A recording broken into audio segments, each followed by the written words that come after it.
ಕಷ್ಟಗಳ ಹಾದಿಯಲ್ಲೇನೆ ಆತ್ಮಿಕವಾದ ಡೆವಲಪ್ಮೆಂಟ್ ಹೋಗುತ್ತೆ. ದೇವರು ಅಬ್ರಹಾಮನನ್ನು ಕರೆದಾಗ ಆಶೀರ್ವಾದ ಮಾಡ್ತಿರೋದು ಕಷ್ಟಗಳ ದಾರಿ ಇತ್ತು ಅಂತಕ್ಕಂಥದ್ದು ನಾವು ಮರಿಬಾರ್ದು. ಇವಾಗ ದಾವೀದ ರಾಜನಾಗೋದಕ್ಕಿಂತ ಮೊದಲು ಕಷ್ಟಗಳ ಹಾದಿ ಇತ್ತು ಅಂತಕ್ಕಂಥದ್ದು ಮರಿಬಾರ್ದು. ಯೋಸೇಫ ಒಂದು ದೇಶಕ್ಕೆ ಪ್ರಧಾನಮಂತ್ರಿ ಆಗುವಾಗಲೂ ಕಷ್ಟದ ದಾರಿ ಇತ್ತು ಅಂತ ಮರಿಬಾರ್ದು. ಆತ್ಮಿಕವಾದ ಡೆವಲಪ್ಮೆಂಟ್ ಅವರನ್ನ ಮೇಲೆ ತಗೊಂಡ್ಬಂದಿದ್ದು. They are spiritually good and God brought them up. ಅವರು ಆತ್ಮಿಕವಾಗಿ ದೇವರಿಗೆ ಹತ್ತಿರವಾಗಿದ್ದವರು, ಬಲವಾಗಿದ್ರು, ದೇವರನ್ನ ಮೇಲಕ್ಕೆ ತೆಗೆದುಕೊಂಡ್ಬಂದ್ರು.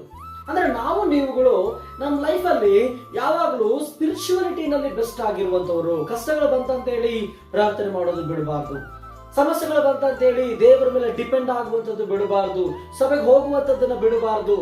ಈ ಸಮಸ್ಯೆಗಳು, ಕಷ್ಟಗಳು ನಮಗೆ ಬಂದಾಗ್ಲೂ ಕೂಡ ನಂಬಿಕೆ ವೀರರಾಗಿ ನಾವು ಬದಲಾಗ್ತೀವಿ. ಪ್ರಾರ್ಥನಾ ಪರರಾಗಿದ್ದಾಗ ಬೈಬಲಲ್ಲಿ ನಂಬಿಕೆ ವೀರರು ಅಂತ ಅನೇಕ ಸಾರ ಅವರುಗಳ ಬಗ್ಗೆ ಪ್ರಸಂಗ ಕೇಳಿರ್ಬಹುದು. ನೀನು ನಾನು ಯಾಕೆ ಆ ಸ್ಥಾನದಲ್ಲಿ ಇರಬಾರ್ದು, ನಂಬಿಕೆ ವೀರರು ಅಂತ ಹೇಳಿ.